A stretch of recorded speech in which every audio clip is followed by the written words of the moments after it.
Terima kasih Anda masih bersama kami. Bagi Anda yang baru saja bergabung, kami hadirkan kembali 3 berita utama hari ini. Seorang pelaku spesialis pencuri rumah di Kota Makassar dibekuk polisi. Badan Penanggulangan Bencana Daerah atau BPBD Kabupaten Maros menetapkan status tanggap darurat bencana kekeringan. Memperingati Hari Rabies Sedunia, vaksinasi rabies gratis digelar di hutan Kota Maros.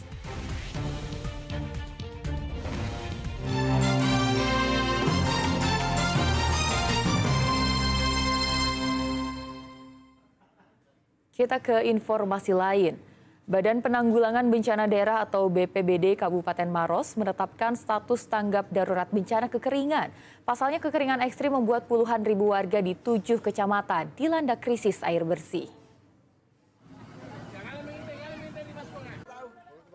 Dengan membawa sejumlah jerigen, para ibu rumah tangga ini langsung mengantri untuk mendapatkan bantuan air bersih yang disalurkan pemerintah. Pasalnya sudah berbulan-bulan mereka dilanda krisis air bersih. Kemarau yang berkepanjangan kini mengakibatkan 22.000 warga di 7 kecamatan di Kabupaten Maros, khususnya warga di pesisir, kesulitan mendapatkan air bersih. Kekeringan juga membuat debit air di bendungan Leko Pancing terus menyusut. Volume air kini berada jauh dari garis penanda air yang biasanya tertutup air. Hal ini membuat BPBD Maros menetapkan status tanggap darurat bencana kekeringan. Dengan ditetapkannya status tanggap darurat kekeringan, pemerintah akan menggelontorkan anggaran biaya tak terduga untuk disalurkan kepada masyarakat terdampak. Karena anggaran yang tersedia untuk permasalahan penanganan kekeringan ini sudah habis. Dan apabila kita tidak tetapkan darurat bencana kekeringan, sumber anggaran yang bersumber dari biaya tak terduga tidak memungkinkan untuk kita keluarkan. Kemarin itu kita sudah mengajukan permohonan bantuan dari ke BNPB, tetapi sampai hari ini belum ada jawaban. Namun kami yakin BNPB akan memberikan bantuan kepada kami. Hanya mungkin persoalan antrian yang cukup panjang dan kekeringan ini memang terjadi hampir di seluruh Indonesia. Sejauh ini berbagai upaya telah dilakukan oleh pemerintah Kabupaten Maros dalam mengatasi kekeringan ekstrim yang melanda wilayah ini. Mulai dari pembagian bantuan air bersih hingga pembangunan rumah booster air di sejumlah kecamatan. Namun keterbatasan armada dan anggaran membuat masyarakat masih kesulitan mendapatkan air bersih. Raisa Habu melaporkan dari Kabupaten Maros. Dalam rangka memperingati Hari Rabies Sedunia, vaksinasi rabies digelar di hutan Kota Maros. Sekitar 200 hewan anabul peliharaan warga diperiksa kesehatannya dan diberi suntikan vaksin rabies secara gratis.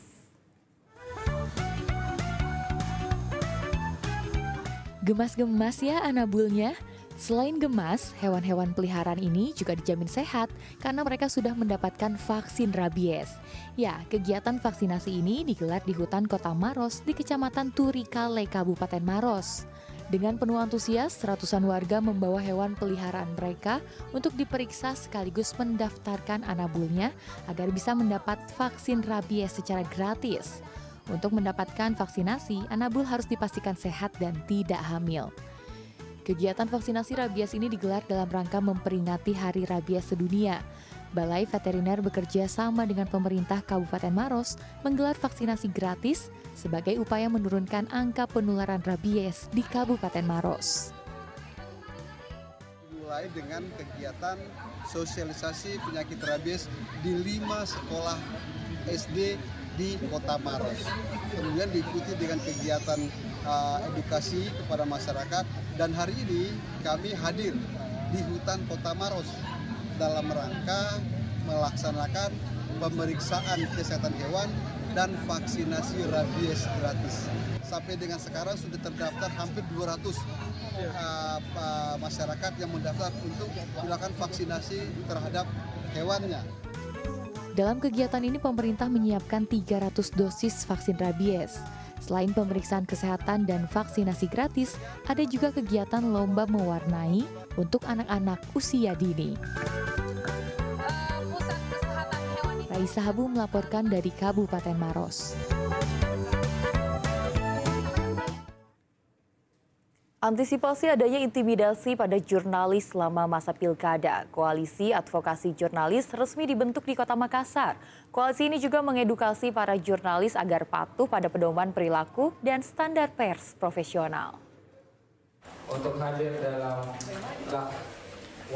Koalisi Advokasi Jurnalis atau KAJ Sulawesi Selatan resmi terbentuk di Kota Makassar. Dihadiri ratusan jurnalis dari berbagai daerah, peluncuran dilakukan di salah satu kedai yang berada di Jalan Yusuf Daengawing, Kota Makassar Sabtu lalu. Koalisi ini dibentuk untuk mengantisipasi adanya intimidasi terhadap jurnalis. Dalam penanganan kasus seorang jurnalis, KAJ Sulsel akan diawasi oleh berbagai organisasi profesi, yakni AJI Makassar, IJTI Sulawesi Selatan, dan PFI Makassar, serta LBH Pers Makassar.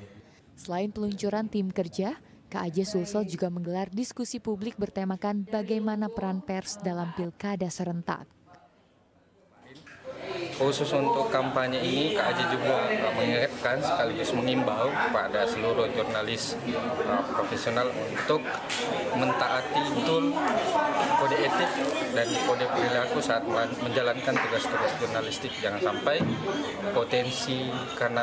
potensi dalam momen pilkada ini seringkali menjadi celah hukum untuk disengketakan jurnalis hanya karena karya jurnalistik mereka. Melalui koordinasi advokasi ini, teman-teman tetap harus mengawal profesionalisme, standar kode etiknya tetap dijaga, dan memberi pagar api dalam kerja-kerjanya di lapangan. Khususnya teman-teman jurnalis perempuan, mereka punya kantor body atau safety body dalam proses peliputan pilkada nanti. Dan itu sudah dikeluarkan oleh Dewan Pers. Saya harap itu jadi pagar api untuk teman-teman di lapangan. Terbentuknya Koalisi Advokasi Jurnalis di Sulawesi Selatan diharapkan bisa menjadi benteng pertahanan mengawal gugatan hukum atas karya jurnalistik, serta mengedukasi jurnalis agar menghasilkan karya-karya yang berkualitas. Raisa Habu melaporkan dari Kota Makassar.